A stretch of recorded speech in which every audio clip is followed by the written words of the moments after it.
एक और चाचा भतीजे में वार पलटवार चल रहा है तो दूसरी तरफ बसपा सुप्रीमो मायावती भी योगी सरकार के खिलाफ मोर्चा खोल चुकी हैं। वो भी उस कानून व्यवस्था और विकास के मुद्दे पर जो आज भी भाजपा के मिशन यूपी विजय में अहम फैक्टर माने जाते हैं। सवाल है, क्या मायावती 24 से पहले एक बार फिर से पार्टी के कार्यकर्ताओं को तैयार रहने का संदेश देना चाहती हैं? लेकिन सवाल तो कई और भी हैं जिनका जवाब खुद मायावती को तलाशना होगा। का केसरिया परचम लहराया तो इस ऐतिहासिक जीत के सबसे बड़े फैक्टर में सूबे की कानून व्यवस्था और विकास की डबल इंजन सरकार शामिल रही।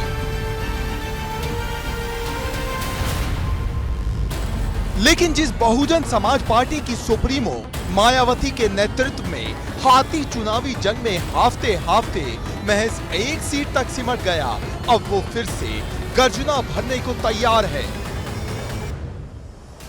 क्योंकि इन दिनों ट्विटर से शब्दबाण चलाने वाली मायावती ने योगी राज पर डबल प्रहार किया है। इनमें चुभने वाले सवाल लॉ एंड ऑर्डर से लेकर उत्तर प्रदेश को उत्तम प्रदेश बनाने के सपने पर दागे गए हैं।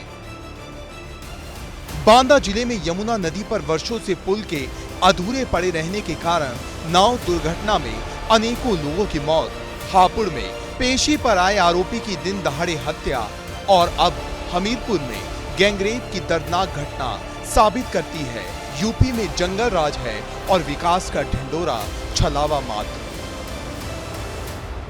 मायावती इतने पर भी नहीं रुकी, उन्होंने सीएम योगी के राम राज्य संकल्प को भेदभाव से भरा करार दिया। यूपी में कुल मिलाकर कानून का न्यायपूर्ण इस्तेमाल नहीं होने से आपराधिक तत्वों का बेखौफ हो जाना लचर कानून व्यवस्था का सबूत है। इनका विकास भी कुछ खास जिलों तक ही सीमित है, जबकि यूपी के हर क्षेत्र में अति गरीबी और बेरोजगारी है। सरकार इस ओर जरूर ध्यान दे।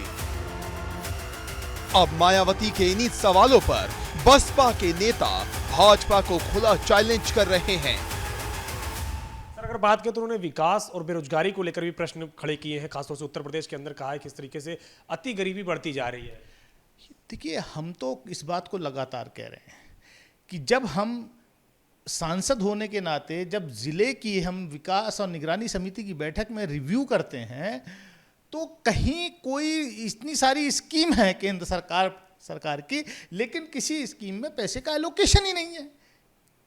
तो होगा क्या, रोजगार कहां से मिलेगा? खाली आंकड़े आप जो है, देखिए झूठ ज्यादा दिन तक नहीं चलता। तो मायावती जी को उत्तर प्रदेश की कानून व्यवस्था पर प्रश्न उठाने का भी अधिकार नहीं होना चाहिए, क्योंकि जब वो उत्तर प्रदेश की मुख्यमंत्री थी, महिला मुख्यमंत्री थी, सर्वाधिक अत्याचार महिलाओं पर हुए, गुंडागर्दी, भ्रष्टाचार अपने चरम को प्राप्त थी।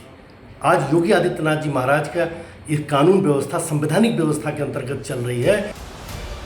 हालांकि इस सियासी वार पलटवार से अलग यूपी में कांग्रेस का दर्द ही कुछ अलग है। वो टीस अब तक दिल में बरकरार है कि जब साथ आने के लिए हाथ बढ़ाया तो मायावती ने मुंह फेर लिया। सच तो ये है, जो गुजर गया वो इतिहास के पन्नों में दर्ज हो चुका है, इसलिए कांग्रेस के इस दुखड़े का कोई मतलब नहीं रह जाता। दूसरा, मायावती पर चुनाव के समय भी चुनाव प्रचार से दूर रहने के आरोप विरोधी दलों की तरफ से लगाए जा चुके हैं। बहन जी की तो अभी ठंड ही नहीं उड़ी है, ये भयभीत है। बहन जी, चुनाव आ गया, थोड़ा बाहर निकलिए, बाद में ये न कहना मैंने प्रचार नहीं किया था। सवाल है, सोशल मीडिया के जरिए भाजपा पर ये मायावती स्ट्राइक कितनी कारगर साबित होगी। Bureau report, ABP Ganga.